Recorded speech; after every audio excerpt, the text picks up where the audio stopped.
عليكم ورحمة الله وبركاته. الحمد لله والصلاة والسلام على رسول الله وعلى آله وصحبه ومن والاه. أما بعد, inshallah, today is a Sunday and we have Q&A before Isha, inshallah. So if you have questions, we try to answer them. If we don't, inshallah, we can do something else, inshallah. Inshallah ta'ala. Salman, you want to close those doors?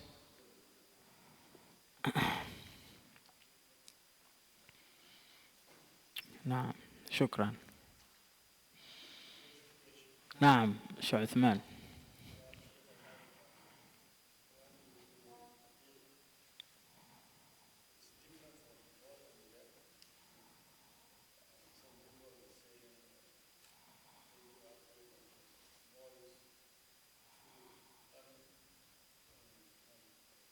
Female for one. Yeah. So the question is this difference between a boy and a girl, babies for aqiqah? Yes. The Prophet alayhi salatu wasalam, he said, if you have a boy, slaughter, if you can, 2 ram for them. And if it's a girl, slaughter 1 for her. The reason, Allahu alam. But the Prophet alayhi salatu wasalam, he said so, and this hadith is authentic. Naam. Boy, 2 rams, and a girl, 1, if you're able to do so. And then 2 ghanam. Yes. 2 ghanam, 2 rams. Naam. But if you slaughter 1, يعني يجزي, it's sufficient. But the standard sunnah is 2 for the boy and 1 for the girl. The reason behind it, Allahu a'lam. Naam.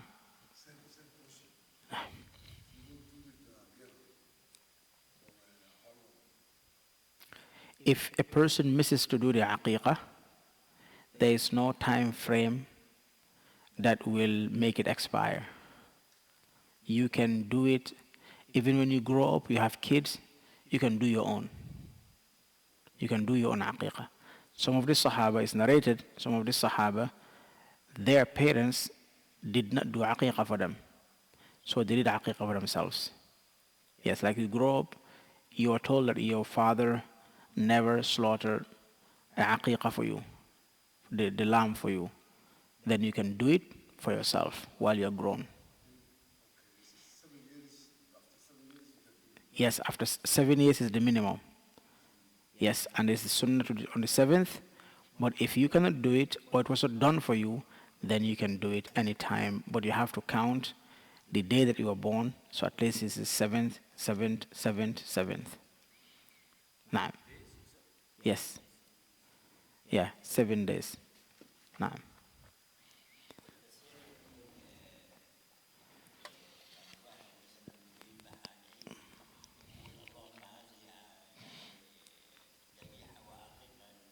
لا لا لا العقيقة عقيقة والأضحية أضحية.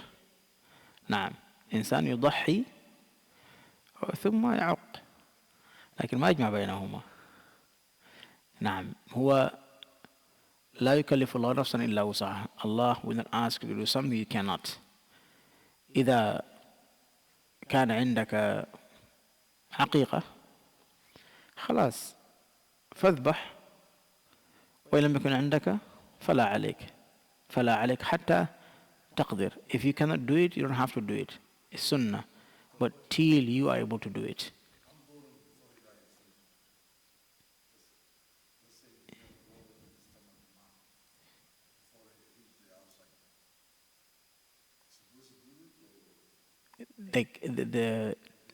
It was like miscarriage.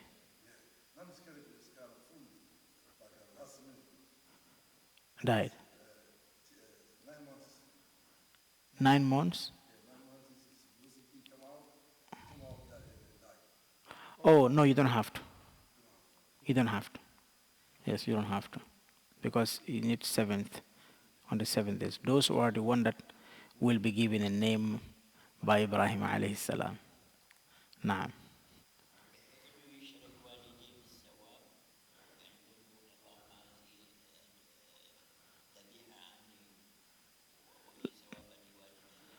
لا في العقيقة في الأضحية. نعم أضحية ممكن يشرك فيه أي ما شاء. ممكن يقول اللهم هذه الأضحية لي ولأهلي ولجيراني ولمن لم يضحي في أمة محمد. هذا أمره واسع. The Nabi alayhi salatu wasalam, talking about Udhiyah, the Prophet alayhi salatu wasalam, when he was doing his Udhiyah, he said, "Oh Allah, this is my Udhiyah, and for my family, and anyone in my nation who is not able to do so. أما هذا لي هذه الأضحية لي ولأهلي ولمن لم يضحي في أمتي." نعم. So yes, you can ممكن تشرك في أضحيتك من تشاء. نعم, you can include anyone you want into أضحية. فلذلك in the house في البيت يجزئ إذا ضحى رب البيت. يجزئ يعني يسع الجميع. وإن كان يعني في البيت من يقدر يضحي، لكن أضحية رب البيت يكفي لمن في البيت. نعم. Like the household, the person, if they slaughter, that can be sufficient for anyone who is under them, under the house, who, he's responsible for their sustenance. They are responsible for the sustenance. Then that can be covering everybody around it. But also, if a person can do, like if a wife can do and a husband can do, they can both do. But if they can afford one, or they just want to do one, and that one can cover for the whole family, that is sufficient. Now, يجزي. نعم.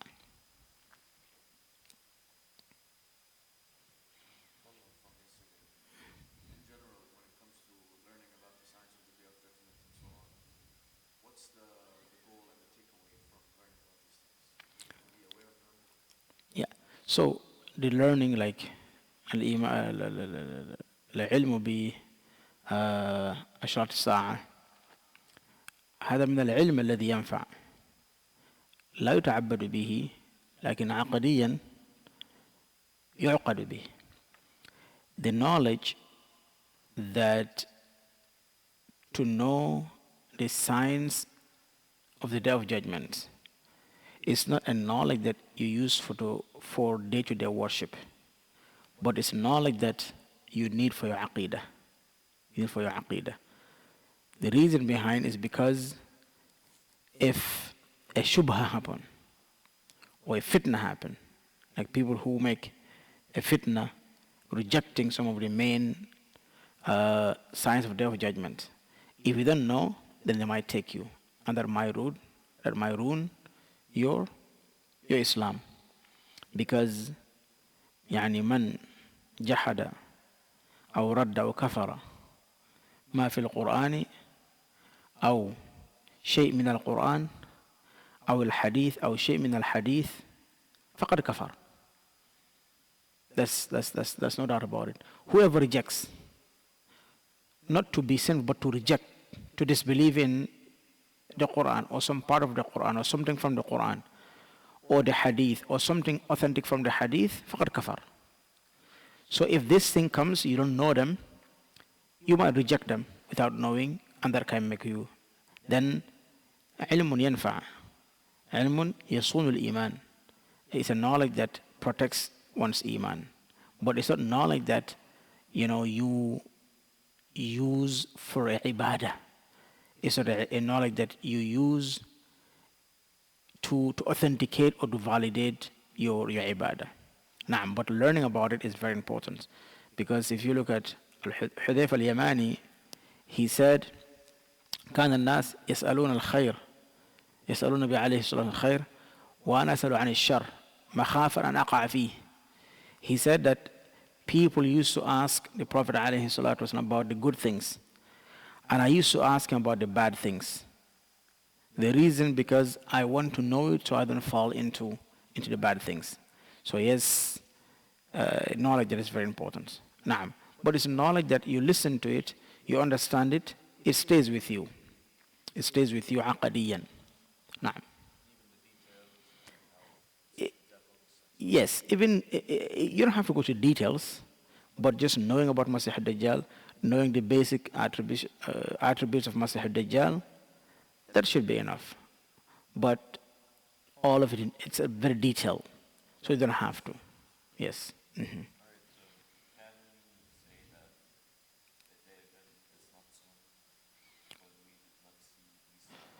Yeah, we cannot say it's not soon because against the Quran. Because Allah subhanahu wa ta'ala said, it might happen tomorrow. Right? Allah subhanahu wa ta'ala said, اقترب للناس حسابهم حسابهم. The people that hisab is very close, it's very near. هم في غفلة معرضون. Right? They are إمارات الساعة that are minor, and there are some of them that are major. What you can say is not going to be within these 39 years. No.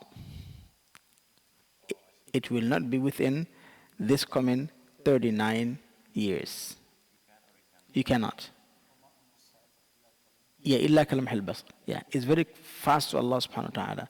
But there are major things that will take place. Like Masih al-Dajjal will have at least 40 days. And those 40 days are like long. But Isa ibn Maryam will come and he will have 40 years. Right? So these things we can determine that it's not going to be maybe in the next 40 or maybe 50 years. But we cannot say it's not far. You know, Allah subhanahu wa ta'ala said, إِنَّهُمْ يَرَوْنَهُ بَعِيدًا وَنَرَهُ قَرِيبًا. So Allah is emphasizing that it's near, it's very close. And to understand that more is there are two types of qiyamah. One is the day that you die. So then everybody's qiyamah is close. The Prophet ﷺ said, إِذَا مَاتَ ابْنِ آدَمَ قَامَتْ قِيَامَتُهُ. If a son of Adam dies, the Yawm al-Qiyam has begun. Then that is very near. If we can use that to combine between those two things. But the actual day of judgment, there are things that has to take place, and some of them are timely estimated. And they cannot go below that time. Such as Isa ibn Maryam 40 years, Masih al-Dajjal having 40 days, and Yawmun Kasana, Yawmun Kashahr, that has to take place. Now,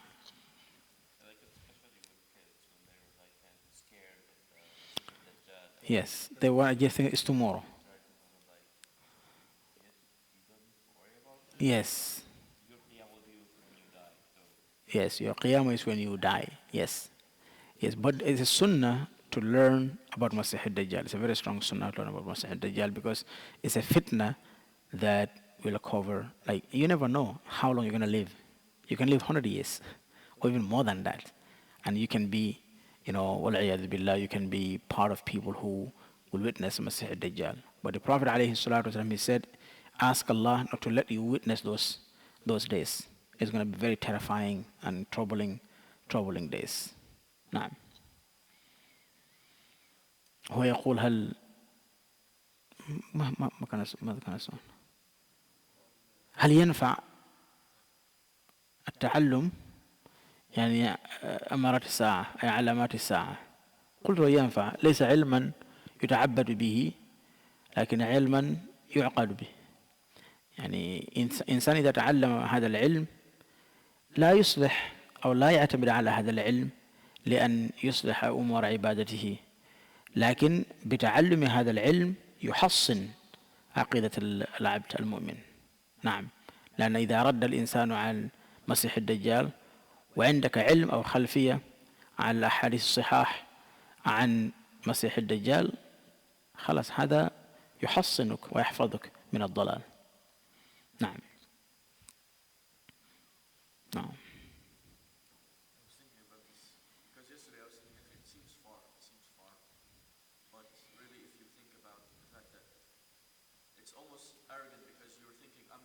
Yes. Any moment. Qiyamah, yes, Qiyamah is one step away from you. Yes, anything can happen. إذا مات, that's it, that's your Qiyamah. Because your Qiyamah starts. Naam, that's accountability. That's the punishment. That's the enjoyment. Everything starts from there. You are on the other side. You're on Qiyamah. You're on Qiyamah. Like you're not counted here anymore. Naam. So that's why, you know, the Prophet alayhi salatu wasalam, when he said, أكثر من ذكر هذه الملذات, frequently remember the one that destroys the pleasures, which is Malakul Maut. Malakul Maut will not visit a house and people enjoy. No. Every enjoyment that was there, Malakul Maut will take it away. Then he ruins all the pleasures when he comes. So the Prophet said, frequently remember him, think about him. That helps you to check and balance yourself. You want to have a plan or you want to neglect something, you think about it. I'm going to the masjid, I might, so then you adjust things. It helps. It helps to prepare. Now.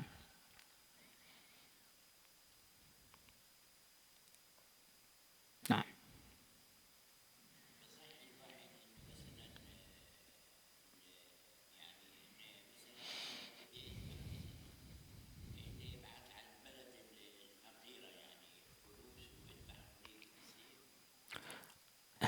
هذا قيل وهو ليس حرام، لكن في نفس الوقت في خطورة. لماذا؟ في خطورة على البلد التي تعيش فيه، في خطورة هجران هذه السنة في تلك البلد. مثلا كلنا في أمريكا لو اتفقنا على أن نرسل هذه المبالغ إلى الدول الفقيرة، هم يذبحوا لنا. إذن هذه الشعيرة نحن قد أمتناها في أمريكا، ولا ينبغي هذا، لأن الدين ينبغي أن يطبق في كل مصر يعيش فيه المسلمين. فلذلك أنا ما أرى، والعلماء أكثرهم ما يرون إرسال هذا. وفي الناحية الأخرى كمن، لماذا نحدد إرسال هذه الأضحية لهم ما دام عندنا سعة؟ لماذا لا نكثر الصدقة والنفقة وإرسال في كل وقت، لكن ننتظر حتى الأضحية؟ أكثر ما يكون أننا لا نريد أن نشق على أنفسنا، لا نريد أن نتعب، لا نريد أن نضحي. في النهاية ندمر هذه السنة، والذي يأتون بعدنا لا يكون لهم نصيب في الذبح، فتكون هذه الشعيرة ميتة، هذه السنة ميتة في هذه البلاد. فلذلك إنسان يضحي للتمسك بهذه السنن، حتى إذا جاء الأولاد والأحفاد يرون هذا الشيء ويوطلونه في مكانهم، وإلا قد تنهار وتموت. نعم. So it's very important, because if we abandon it, then at some point people who will come after us may not even know about it. Like we remember when we were young, that's why we are very click to it. Our parents will take us and slaughter, and it's the biggest thing. The Eid, the root of the Eid is the slaughtering. And أصل العيد الأضحية. ليس الفلوس ولا أصل العيد الأضحية. نعم، الأضحية. فلذلك سمي عيد الأضحى. إذن ينبغي أن يمثلوا ويمتثلوا بهذا العيد بالقيام على هذه الشعيرة العظيمة. نعم، لكن ما نقول حرام على إيصال هذه المبالغ، لكن ليس في مصلحة المستقبل في تلك البلاد. نعم.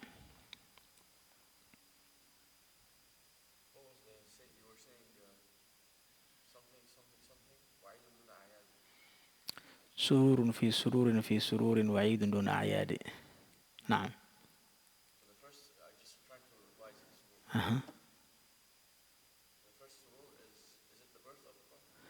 Yes.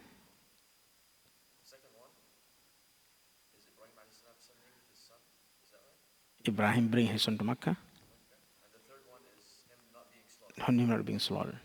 And that Eid dun Ayad.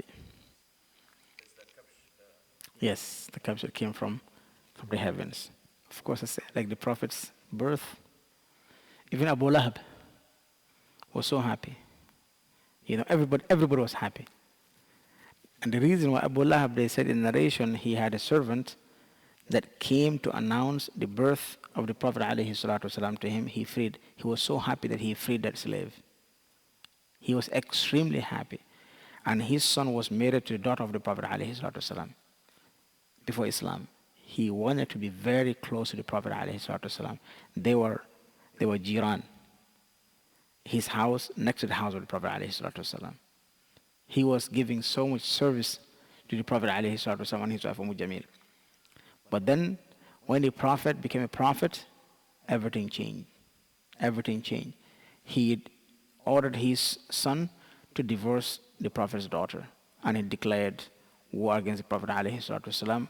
And he was going with the Prophet ﷺ in Mecca when he was calling to just respond to the people. If he talks and he's finished talking to the people, he will say, "Atadruna man ana? Do you know who I am?" They will say, "No." He said, "Ana ammuhu, ibn akhi." This is my son, right? Nephew, right? In English, my nephew, and he's my brother's son, but he has mental problems. Don't listen to him. So this is how he used to do till the day of when the Prophet ﷺ went to Jabal ibn Abi Qubays. He called the people when he said, "I'm a prophet, I'm a messenger," and he gave his speech. And then Abu Lahab said, "Tabban lak, ya Muhammad, ali hada jama'atana." Then Allah subhanahu wa ta'ala responded to him, "Tabbat yada abi lahab tab, ma aghna anhu ma kasab," in the beginning of Islam. But with all that, he said, "Muhammad yuhaddiduni." He said, "Muhammad is threatening me." And he continued his hatred. And then people will come. That's why he was so raged, so upset, so angry, so they can eliminate the Prophet ﷺ, so that statement will not go. Tabbat yada. He didn't accept Islam. He did not, he could just say, "I'm going to prove him wrong. I want to accept your Islam." But Allah subhanahu sayasla naran ذات لهب وامرأته حمالة الحطب.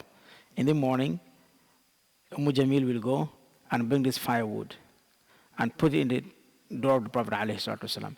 So when he goes out, so he can delay or he can fall, he can just hurt him. Every night she will do that. So Allah subhanahu wa ta'ala cursed them, and they were very close to the Prophet ﷺ.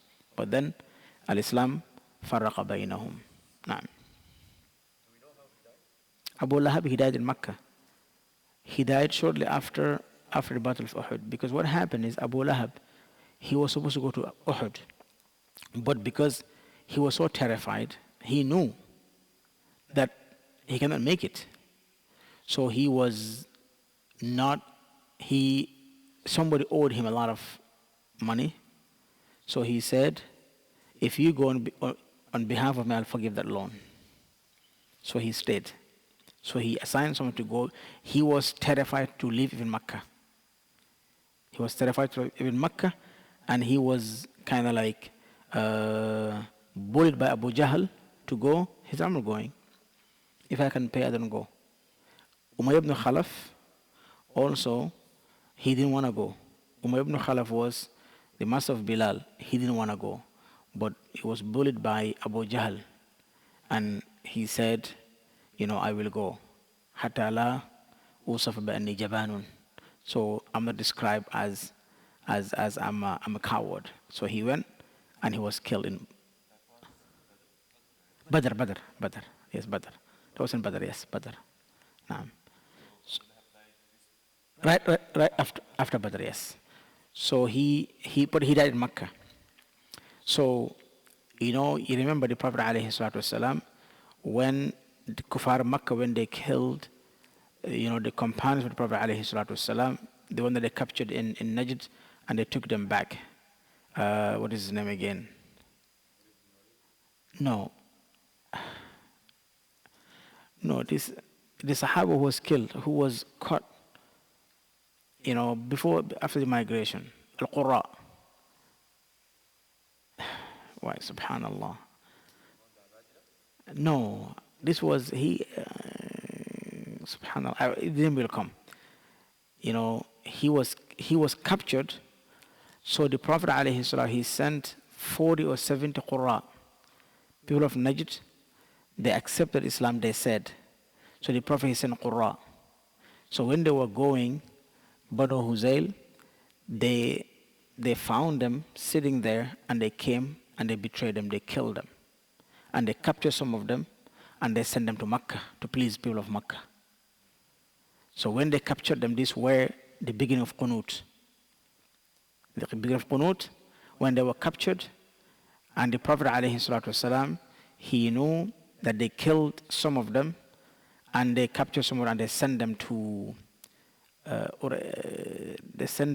Makkah. And people of Makkah, they want to pain the Prophet ﷺ. Every single day, they will take them to the valley, and they will torture them so they can say bad about the Prophet ﷺ. So the Prophet ﷺ, he made a qunut, and he said, Allahumma alayka bi Umar ibn Hisham. Allahumma alayka bi ibn al-Khalaf. Allahumma alayka bi ibn al-Walid. Walid ibn Mughira. He called their names one by one. He's Umar ibn Khalaf, Abu Utbah. And the Prophet ﷺ, he said that 40 days he's making a dua against them, and they killed them. And when they wanted to kill him, he asked them to make the last person. I remember his name, to pray 2 rak'ah. And then when he prayed 2 rak'ah, they said he's afraid of death. And when he was done, he said, if I delay the salah, you will think that I'm afraid of death. But if I had the time, I can pray longer than what I prayed right now. But I'm not afraid of death. And they killed him. They killed him. They killed him so bad. Subhanallah. Al-Arat. Subhanallah, nasib al-ism. Lakin, the Prophet ﷺ, Ibn Mas'ud, he said, everybody that the Prophet ﷺ called their name, رَأَيْتُهُمْ صَرْعَى يَوْمَ بَدْرٍ. I saw all of them laying down, killed on the day of Badr. Umar ibn Khalaf, Abu Jahl, Walid ibn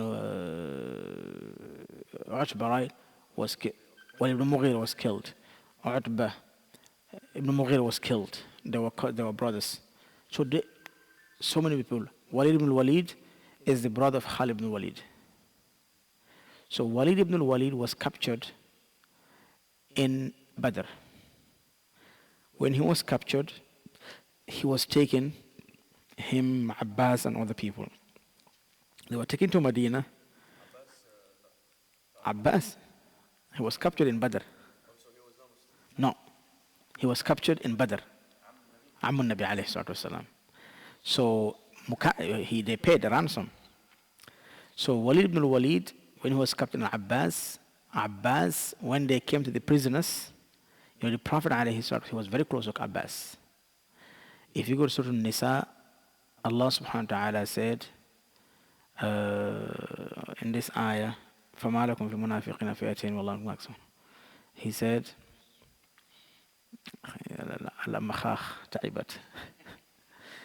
he said, in the second hizb, فَمَا لَكُمْ فِي الْمُنَافِقِينَ, and the translation, then سَتَجِدُونَ آخَرِينَ يُرِيدُونَ أَن يَأْمَنُوكُمْ وَيَأْمَنُوا قَوْمَهُمْ كُلَّمَا رُدُّوا إِلَى الْفِتْنَةِ أُرْكِسُوا فِيهَا. But before that ayah, إِلَّا الَّذِينَ يَصِلُونَ إِلَىٰ قَوْمٍ بَيْنَكُمْ وَبَيْنَهُمْ مِيثَاقٌ أَوْ جَاءُوكُمْ حَصِرَتْ صُدُورُهُمْ أَن يُقَاتِلُوكُمْ أَوْ يُقَاتِلُوا قَوْمَهُمْ. They were put in a spot. Abbas was part of it. Abbas did not have a choice because all eyes were on him. He didn't want to fight with the Prophet ﷺ. But he cannot let Makkah. So he had to go. He didn't want to participate. He didn't fight. He didn't kill. But he was captured. When he was captured, he went to Medina. They took him to Medina. Umar radiallahu anh, when they did the shura, Umar said, we gave everybody to kill their relative, to send a message that we are not in a joke. 70. You give this person to the closest person to them, you give it the closest person to me, we execute them. So the Prophet ﷺ, he went to see Abbas ibn Abi Muttalib. And Abbas was Abbas was given to one of the Ansar, was in a better condition. So the Prophet, lana qalbuhu, he felt it. So he kind of like, he wanted to intercede for Abbas, but some of the Sahaba, they said no. Especially the person that was responsible for him, he said no. And the Prophet, he went out sad. So the Sahabi, he saw that, then khafaf ala Abbas. And he made it easy for Abbas, and then they paid a ransom. If any Prophet wanted to pay this ransom, even though Abbas was a Muslim, but they were able to pay. But he was a high, because he was one of the, ring people, right? The high people. So he had a discount, and they let him go. But that is not being biased or being unfair. That is a revelation. Allah subhanahu wa ta'ala said, إِلَّا الَّذِينَ يَصِلُونَ إِلَىٰ قَوْمٍ بَيْنَكُمْ وَبَيْنَهُمْ مِيثَاقٌ. The Prophet knows. Right? Some people said, no, Abbas was there, so he can give it's called jasus, right? So he can give the Prophet ﷺ information. No. Allah said, يَصِلُونَ. يَصِلُونَ, which means that they have a good role between the Prophet ﷺ and Mecca before that battle. There's information that he will send to the Prophet ﷺ, and there was a good help. And Abbas played a big role for the success of Fatah Mecca. Now, he prevented a lot of fight for Fatah Mecca. He's the one who brought Abu Sufyan to accept Islam to the Prophet ﷺ. When he brought him, he sat with him because they were friends. Abu Sufyan, he said, Abu Sufyan, intahal amri Abu Sufyan. He said, it's done. He said, Muhammad came with a junud, la qibla laka bihim. Just aslim. He said, okay, that's it. So he took him to the Prophet ﷺ. He gave him aman. He took him to the Prophet ﷺ. When he came, the Prophet told him, do you want to accept Islam? He said, Abbas said so. هذا ما يقوله Abbas. Right? So he said that قل أشهد أن لا إله إلا الله. He said وقل أشهد أن محمد رسول الله. He said أما هذه ففي النفس فيه شيء. He said, as for this one, it's tough for me. So Abbas pushed him. Abbas kind of like punched him. Malaka ya. So he said it. So Abbas came to the Prophet ﷺ and whispered in his ear. He said, you know the guy. You know him. After his shaykh. He said, give him something. He's a very proud man. Proud person. He said, give him something, Ya Rasulullah. Yes. He give him something. He said, the Prophet ﷺ said, he's loud. He said, قُلْ لَهُمْ مَنْ دَخَلَ فِي بَيْتِهِ فَهُوَ آمِنٌ وَمَنْ دَخَلَ الْكَعْبَةَ فَهُوَ آمِنٌ وَمَنْ دَخَلَ بَيْتَ أَبِي سُفْيَانَ فَهُوَ آمِنٌ. That when he went, he will say, because he's the mayor of Mecca, when he went to Mecca, he said, Muhammad جاءكم بجنود لا قبل لكم بها وهو يقول من دخل بيته فهو آمن. Low voice. من دخل الكعبة فهو آمن. من دخل بيت أبي سفيان فهو آمن. So he has to give him something, so he get that. Then he Aslam, fahasuna Islam. He accepted Islam and he made his Islam beautiful. Abu Sufyan was the reason for Badr. He led Uhud. He led Ahzab. Every battle before he accepted Islam, he was the leader. But finally he was lucky to be a Muslim. Abdullah ibn Arat.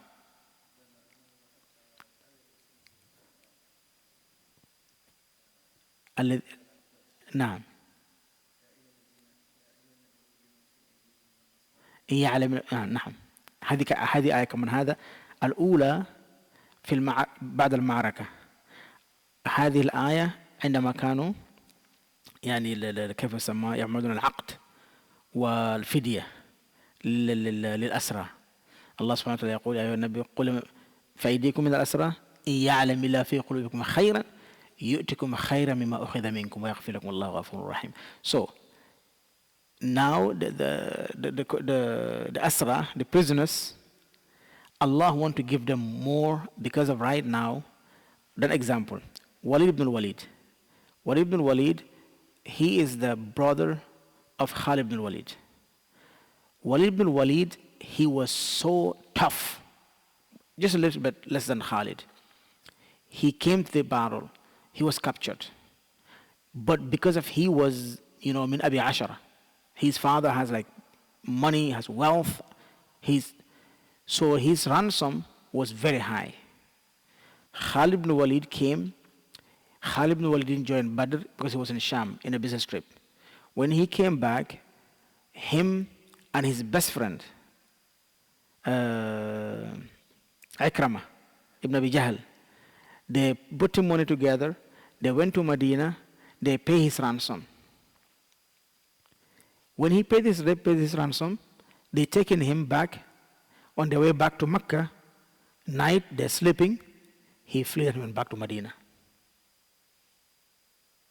He went back to Medina because they treated him nice. إنما هل أتاك حديث حين لم يكن شيئا مذكورا لك إن آية ويطعمون الطعام على حبه مسكينا ويتيما وأسيرا. That ayah was revealed to praise the people of Medina who are giving this asra. Allah said, وَيَتِيمًا طَعَامَ عَلَى حُبِّهِ مِسْكِينًا وَيَتِيمًا وَأَسِيرًا. So they were treated the best. So that touched Walid ibn Walid. So he kind of accepted Islam while he was in prison. So he felt like when they were going, they were asking him, how did they treated you? For him to say bad about them. So he saw how his brother and his brother's friend are reacting towards these people, that he was a prisoner with them and he was respected and honored. He said, you know what? Shatan. He said, you guys are fake. All you want is just for me to say bad things about it. What I saw there being a prisoner is real. So he left them and he ran away. Khalid was very upset. But he said, my brother is very smart. Something took my brother back. It's not a sihr. So from that moment, Khalid became like in between. But he is angry because of how can somebody stole his brother from him. That's the reason why he was very prepared in the battle of Uhud. Khalid ibn Walid. Nah, but after that, he accepted Islam. فأحسن إسلامه. نعم. Abbas, when he went back to Mecca, before he went back, he accepted Islam sirran before he went back to Mecca. So he's in Mecca, but being a Muslim. Yes, but he was able to be in Mecca. But he paid, for his ransom to go back to Mecca. In the beginning of Islam, wallahi, it wasn't easy. It was not easy because it was between brothers, it was between parents and sons, it was between cousins, it was between friends, it was between like neighbors. Allah is very difficult. It was very difficult. Who killed his father in the Battle of Uhud, a Battle of Badr? Abu Ubaidah. He killed, no, not Abu Ubaidah. You can Google it. Is either Abu Ubaidah or one of them. Maybe it's him, but just double check. I used to know these names. حبيب في مكة. نعم، هذا صحابي جليل. هذا صحابي عظيم. يا خبيب. خبيب وثلاثة من إخوانه. من قتل أبوه في أحد؟ أبو عبيدة. في الحديث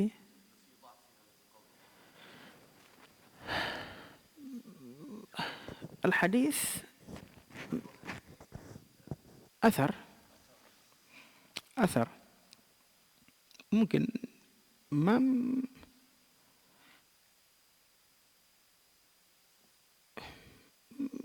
لكن هم مكة المهاجرين والأنصار، يعني إذا قتل مهاجري قريشي إما قتل أبوه أو قتل أخوه أو قتل عمه أو قتل، يعني هم أبناء عموم، يعني هم كلهم يعني مع بعض.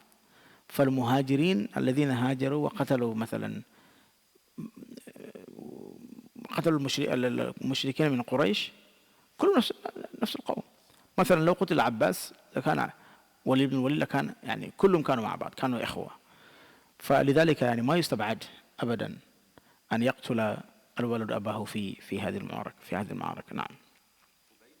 خبيب. خبيب هو شهيد قريش. نعم. هو عذبوه ومثلوه وقتلوه. فدعا النبي عليه الصلاة والسلام على صناديد قريش. نعم. أبو جهل حتى دعا على أبو سفيان but he escaped. Abu Sufyan is the luckiest person. Yeah, but he led all these campaigns against the Prophet عليه الصلاة والسلام. But in the end, he accepted Islam. إنك لا تهدي من أحببت ولكن الله يهدي من يشاء. You know. نعم. I think he was one of the few people who did not flee during Hunayn, right? Yeah. He was one of the few people who were like defending Prophet. Yeah. Yep. He didn't run in Hunayn. He lost his eye. Yep. He lost his eye. Abu Sufyan, and he said he talked to the eye. He said everything that you did today is your day. He was one of the people who stayed. You see, two people have to be very, very, very, very careful about them. You know, history, especially the Sahaba, their history, like there's no history like the history. You will see a Sahabi who did so many bad things against Islam and the Prophet ﷺ, but then flipped and become one of the best Muslims. You know, Amr ibn As. Amr ibn As was a very dangerous person. يعني very smart. Dahitul Arab. He is very smart. He was a friend to the kings. He was a friend to the Qayasira. He was a friend to the Najashi. He was a friend to this. When he goes there, they respect him. He's the one who went to bring back Ja'far and his people, and Uthman ibn Affan radiallahu anhu, and Ruqayyah, when they migrated, the first migration. Quraysh, they told him, they said, you are Najashi's friend, and this will they flee to Najashi.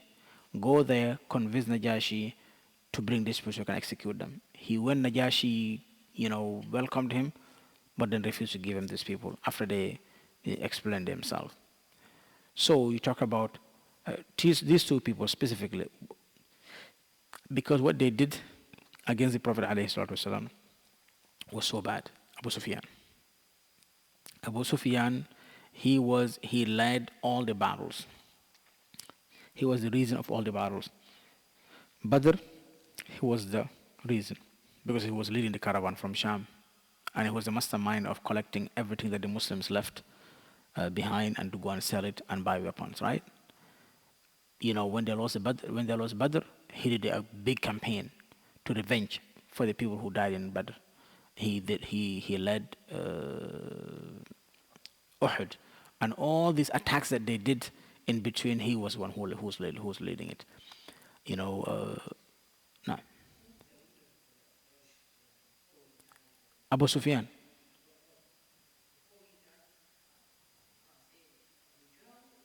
No, Abu Sufyan was the leader. If Abu Sufyan is not around, Abu Jahl. is the leader. So when Abu Sufyan was in Sham, then Abu Jahl became the leader. So that's the reason why they messed up, because Abu Jahl, he doesn't go with his mind a lot. He's powerful, but Abu Sufyan, he calculates. So that's the reason he wasn't happy with him.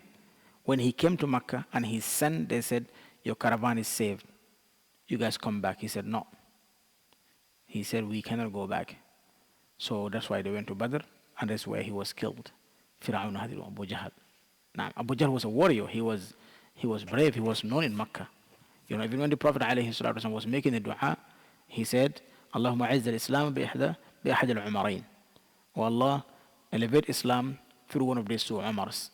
And he was referring to Umar ibn al-Khattab radiallahu anh, and Umar ibn Hisham, which is Abu Jahl. But Abu Sufyan, as we said, with all this campaign that he did against the Prophet ﷺ, finally he accepted Islam, and he gave himself to Islam. He gave himself to battles. He gave himself to everything. He lost his eye in Hunayn. The other one is Akramah ibn Abi Jahl. And Ikramah ibn Abi Jahl is one of the people that the Prophet ﷺ said, even if on the Fatah Makkah, even if you see him holding on multasiqan bil Kaaba, faqtuluh. Because he is the only one who tried in the Khandaq, who tried so many, he's the only one who shoot and killed in the Battle of Khandaq. Ikramah ibn Abi Jahl. He was so filled with, with revenge, with vengeance in his heart for his father. But at the end, he accepted Islam.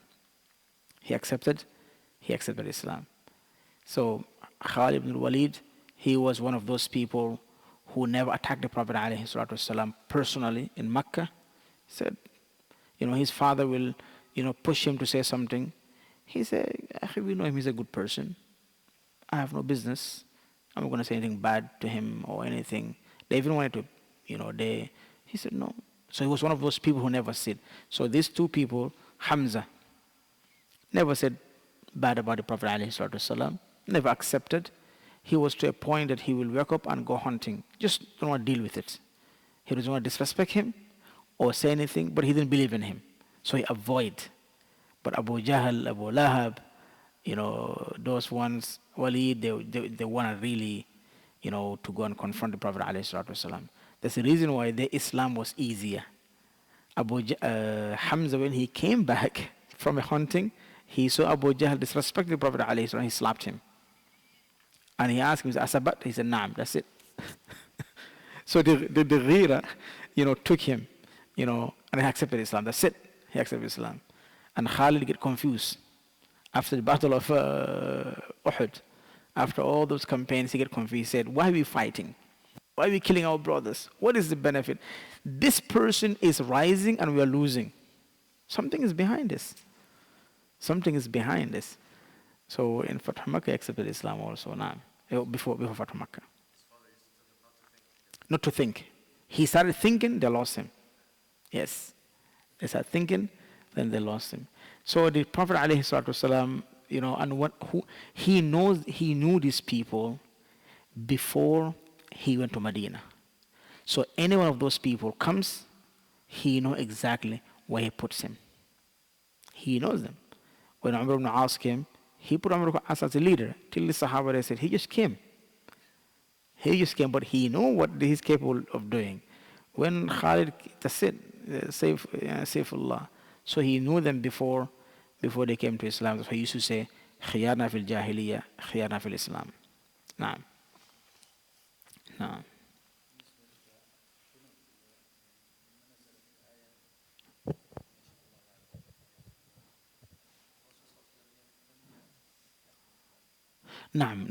نعم هو امتنع عن القنوت نهائيا النبي عليه الصلاة والسلام إلا في بعض النوازل. في بعض النوازل مثلا قنت مرة بعد ذلك قنت بعد ما أذكر لكن قنت بعد مرة لكن له أصل ليس أصل for it The nawazil is a sunnah whenever nawazil happens, but it has to have a time. You cannot go forever, you know. But if you go to the Malikiya, not all Malikiya, but most of the Malikiyas, they maintain the qunut every Fajr in the last rak'ah. They have to recite the qunut before they make a sujood, but they make a ruku'. Yeah, when they finish reciting the last ayah, then they will be quiet. And the qunut is silent. Everybody recites it. Now, in all, no, in all the Fajr.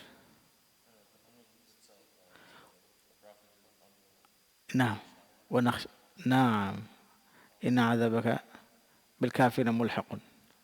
Yeah, I used to memorize it. So every Maliki, most of the تحفظ هذا الدعاء لتقنط به في الركعة الأخيرة قبل الركوع.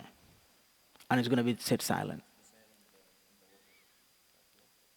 No, you can use the same in the witr, but this one for them is a sunnah mu'akkada to do in the salat al-subh in the last rak'ah. So you recite Bismillah ar-Rahman ar-Rahim, wa radhalin, you recite a surah. When you finish writing a surah, instead you go to ruku', you recite that. Yes, and a silent, everybody recites it.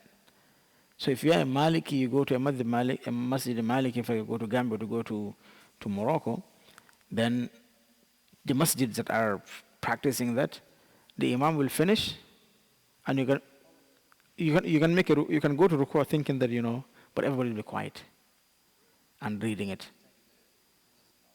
Yeah, maybe he get lost or he try to yeah, yeah, yeah. So the qunut thabat, yeah, thabat.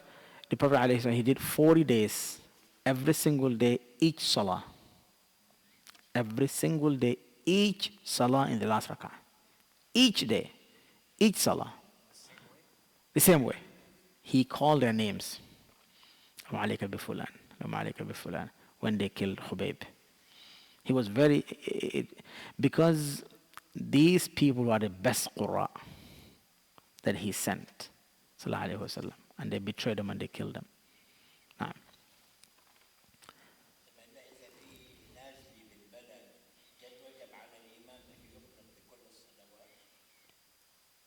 أعيد.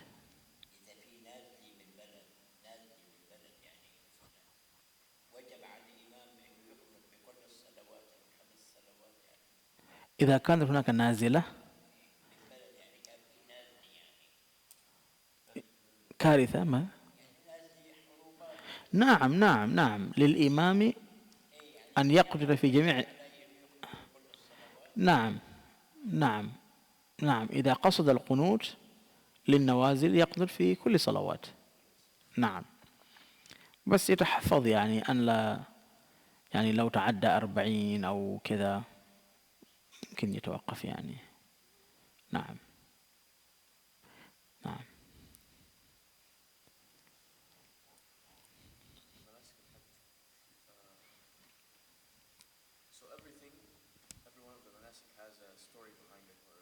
Most of the time, yeah. Mm-hmm. So I wanted to ask about tawaf and shaving the head. Yes. Is there something That I don't know. Yes. So the tawaf, yeah. So the tawaf itself, just tawaf, I don't know the story of. I don't think so. There's something behind. Like it was a Safa and Marwa. The story behind it was Hajar used to go between Safa and Marwa, but the masjid was built for tawaf. Because if you enter any masjid, this masjid was built for us to pray, salawat. So the Prophet ﷺ, he said, greeting the Kaaba is the tawaf. So if you go to the Kaaba, instead of you pray 2 rak'ah of Tahit al-Masjid, you make seven tawaf. Yeah, if you go there, and then you it's not you have to, but for example, the Tahit al-Masjid of the Kaaba is tawaf. If you're able to do it, yes, if you have enough time, yes, to do tawaf. Yes, so tawaf tawaf. Naam. Yeah, tawaf tawaf. Naam. So that one I don't know. And shaving also, I don't know. But these two ones, Allah mentioned, both in the Quran. مطوفين أن يطوفوا, حلق also Allah subhanahu مقصر محلقين رؤوسكم لا تخافون. So it's mentioned in the Quran. Yeah, but the stories behind it, I don't know. نعم. نعم. So مناسك الحج. نعم. That's good. So Hajj, there's only one thing. Hajj is very difficult, but it's very flexible. Very flexible. Yes, very flexible. It's very hard for a person's Hajj not to be valid. Like it's not like Salah. Salah, I think that's the Salah is invalid. But Hajj is very difficult. Like it's almost like impossible for a Hajj not to be valid, to be accepted, to be mabrur or something else, but to be valid. As long as you make it to Arafah. You make it to Arafah. It is the only pillar of the Hajj that cannot be fixed. But the rest, anything you break in the Hajj, you can fix it, except al-wuquf bi-Arafah. If you don't go to Arafah till sunset, your Hajj can be fixed. It's gone next year. But anything else can be fixed. Now, that's why it's very flexible. That's why I meant it's very flexible. Because that's why no one missed Arafah except I saw two old people and I was there. They say no. These people die in Jamarat in Arafat. So we staying in Mecca. I convinced them. I tried everything to convince them. They said no. You don't go to Mina. They said, like, if a person doesn't want to go to Arafah, Mina, because this is Mecca, this is Mina, this is Muzdalif, this is Arafah. So I'm not going anywhere. They said, all that area is death.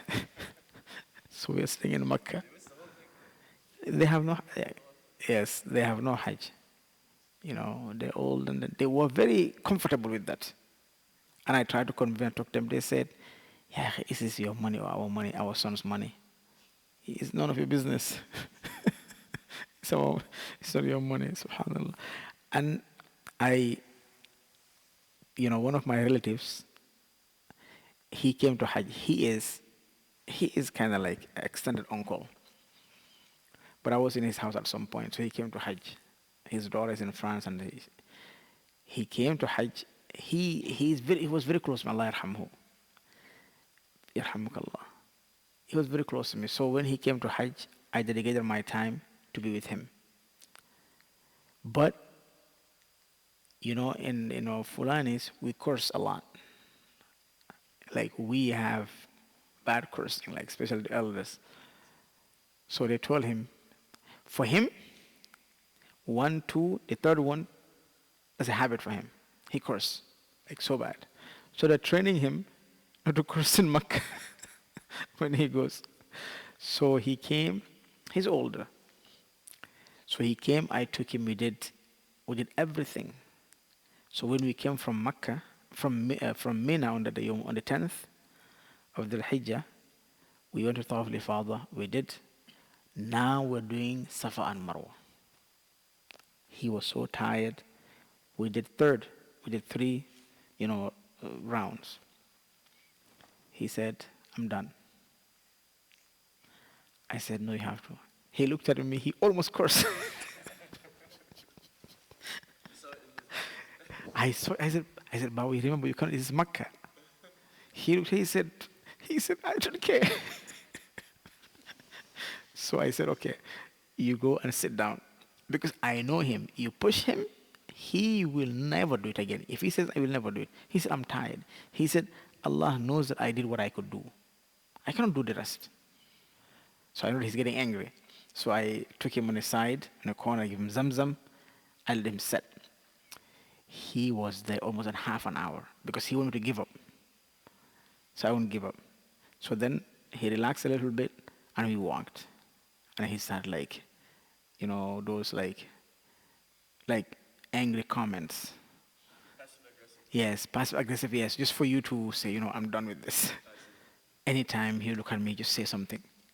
Let me say something. I was just patient because I'm avoiding him to make sure that, he finished his hajj, he's finished his tawaf, his sa'i. We went, he finished. He's not talking to me. I took a taxi, I took him to the hotel, we came back, shaved him, he went to sleep. I think he slept like all day. So, we went back to Mina. In the morning, I came, he looked at me, he smiled. He said, "You are very patient." I said, "Why?" He said, "I was doing it intentionally so you can get angry." I was done. So, yes, so in the Hajj, you see a lot of stories. Subhanallah. One time, one Hajj, yes,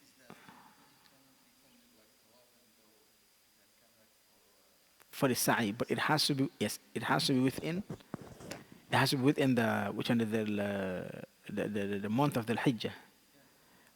So if he cannot do that, let's say he goes back home, so he has to repeat. You can delay. You can delay sa'i. You can, yes, you can do sa'i. You can do tawaf. You can delay sa'i. Hmm. I have a question.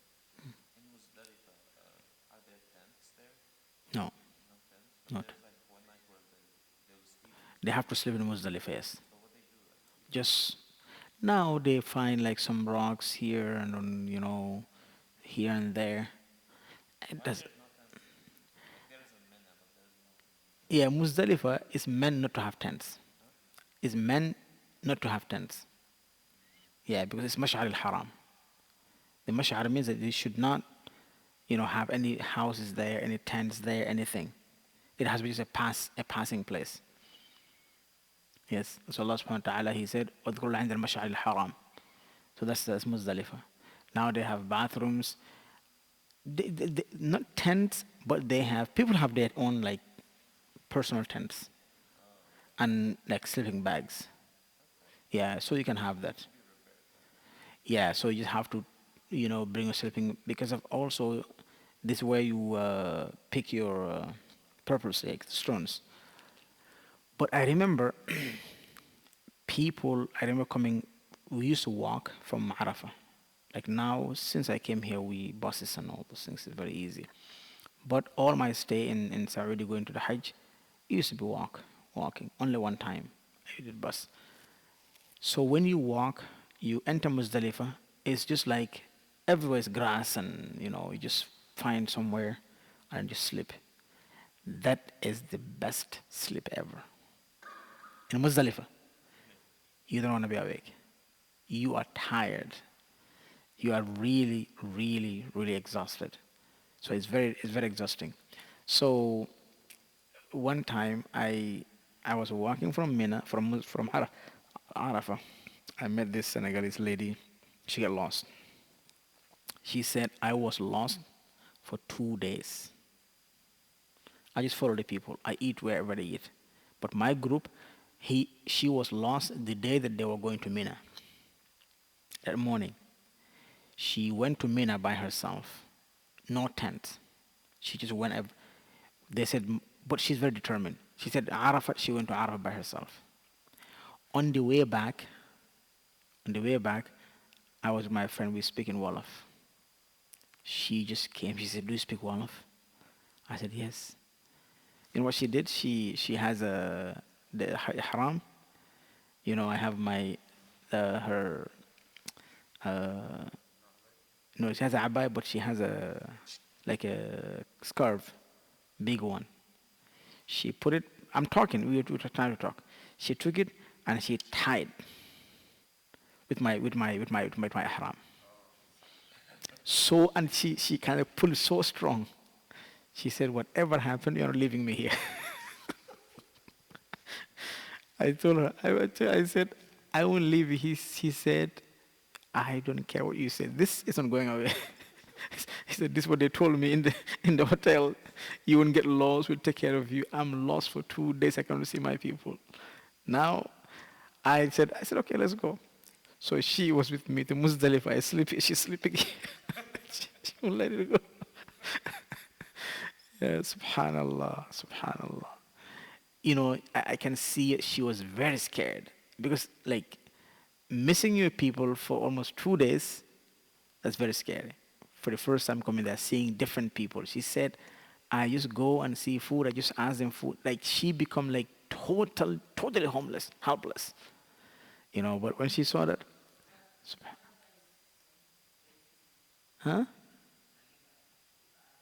Yeah, you can buy. You can buy. You can buy food. No, no, in Mina, when you go in Mina, every country have their own tent, and they will divide those tents.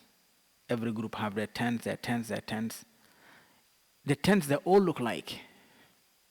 So if you miss your tent and you don't read, you don't write, you can be running around Mina all day, all night. You cannot find your tent. So what happened? She ended up spending the night somewhere. And then in the morning, they said everybody have to go to Arafah. She went with people to Arafah, and she was just like lost. She was so, but alhamdulillah. Sometimes you see a lot of stories. About connections, the phones will work in Minna? Yeah, they will work. Okay. They will work. But when I was there, I used to have these flip-flop phones. Yeah, yeah. So it was not. It's not today. Yeah, now, yeah, akhi, How now about like the train? Like what does the train? the train is there, but the train you have to pay a lot of money for the train. Huh? You have to pay a lot of money for the train. Or is My last Hajj was or it's via. not free? It was no. Oh, So my last Hajj was VIP. We bought train tickets. So you go up, go to Arafah, go back from Arafah, stop in Muzdalifah, get down. But even with the train, there's a struggle to get into train. It's struggle. You go in, but it's very comfortable. Yeah, but better but than the buses and the no, I will prefer bus. Going to Arafah, I prefer bus. Hmm? No, she was with me till we went to Mina. I had to Muzdalifah. She was with me in the Jamarat. Did the Jamarat with me. Went to Tawaf al-Ifada. We came back to Mina. I took her to the Senegalese. Yes. Yeah. If I found them. I know where they are. So I finally took them there. She cried when she saw her people. She started crying. Yeah. She said, "Please, when you come back, come visit me." I said, but my relative, when the Hajj was over and all those things, he went back. So I was going for vacation. As soon as he went, he bought a big ram. He said, "This is for Alhagie when he comes on vacation." So I came with my friends. He slaughtered it for us in Dakar, and then he told them the story. And he said, "Man, if I don't have this guy, I will not have my Hajj because I was done." And I said, "I told Allah, that's it." Yeah, that's why I think it's important for a person to perform a Hajj while you're young, while you're able to do so. Now, while you're able to do so, it's very important because it's easier. You will feel the struggle, but it's still easier. But now, definitely, the Hajj is easy. But when we went, it was two Jamarat or just one Jamarat? When we went, it was two. Yeah. For us, when I was there, it was just one. One floor of Jamarat. Maybe he also know about because he lived in Saudi, he lived in Riyadh, in the back there.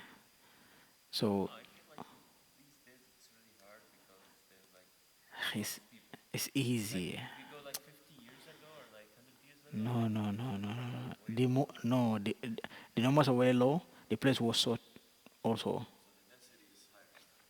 Yeah. Yeah. La ilaha. I'm telling you, Mohib. I'm telling you, my first Hajj from Muzdalifah to the Jamarat was one line, like just like one direction. And the more you come close to the Jamarat, there's some sort of like a fence, not like it has like here and here, so people have to do like this and go. It was narrow. It come narrow. When we went there, it was so hot. When I went in, now I cannot go back, I cannot go front. I cannot have air. This is people used to die a lot. Many people used to die. I remember my friends, I'll tell them pick me up because they're all tall. They'll pick me up so I can breathe a little bit and come down. People will step at you. You know, sometimes people are throwing jamarat. You know, you just are there, just somebody will throw the jamarat. It's like you will be the you'll be the hunt. You know, people throw jamarat. And people used to be more emotional that time. I don't know why. I saw people throw jamarat, get upset, get angry, take their shoes, throw it to the jamarat. I don't know, but I don't see those things anymore. You know, things are more calmer, more easier. But people used to be very emotional. You know, it used to be real hajj. You know, yeah, kill the shaitan, and they were angry. This, especially, you know, the brothers from Pakistan, from India, from Azerbaijan, they get very emotional. Yes. But now you can stand there and do your jamarat like this easily. It used to be like tough. Yeah, one time I was bleeding because somebody, you know, hit my head with a stone. Yeah. It used to be, Hajj used to be very tough. And people used to die there in jamarat. Because when people go around, you know, and they want to go around again, and people crush each other, and it becomes difficult. But now you have one level, second level, even if you have third level. Now, you go one direction, you go out. This direction, you go out. They really organize it very nice. Now, we have my first Hajj was I think 2005. Yeah, Yeah. four, arba. Yes, yes.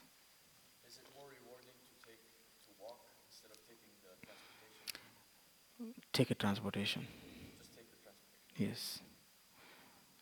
Yeah, if you have the transportation, especially if you're from America, take the transport. I don't know most of if he walk or not. For me, for the most part, it saved a lot of time to walk. It kind of depends. If you have easy transportation Yeah. that gets you where you want on time, take it. But it's not more rewarding to walk. No, Okay. the prophet he rode, even his staff was riding. So that's not the problem. The problem with some of the transportation, like the It buses, takes forever. Like if you wanna take a transportation from Muzdalifah to Mina, there's no use for it, because people who walk will go all the way to Mecca while you are in between, because there's no way. So, but some people they really wanna. So from Muzdalifah to Mina, I do not recommend any transportation if you can walk. Yeah, from Arafah to Muzdalifah is a little bit, you know. Muzdalifah. Yeah. I arrived in Muzdalifah, and I don't remember if Isha, or the time for Isha came or not. My group who waited for the bus, they arrived like 1 a.m. Yes, yes. If you if you young, you walk, it's very easy. And from Jamarat, just walk to Mecca. Just walk to Mecca. My last group, that's what I did. We just walked till I start seeing one fainting here, one fainting there, and then I said, yeah. So yeah, it was. Abu Khalid. Huh? Now I see they're using, but even the scooter, where you gonna go? Like instead of walking, like Like, but where you gonna put this? Where you gonna go with the scooter? You can try, but they'll give you a hard time. Yeah, Because I saw people trying and they stopped. yeah. Yeah, the scooter also is sometimes you end up with the crowd and then you start like hurting people in their legs. You know, yeah. Abu Khalid, تفضل. Yeah. How is the learning? It's good. الله أكبر الله أكبر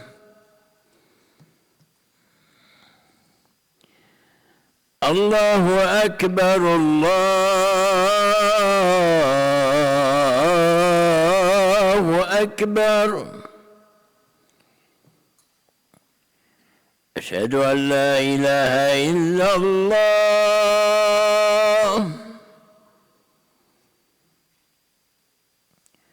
أشهد أن لا إله إلا الله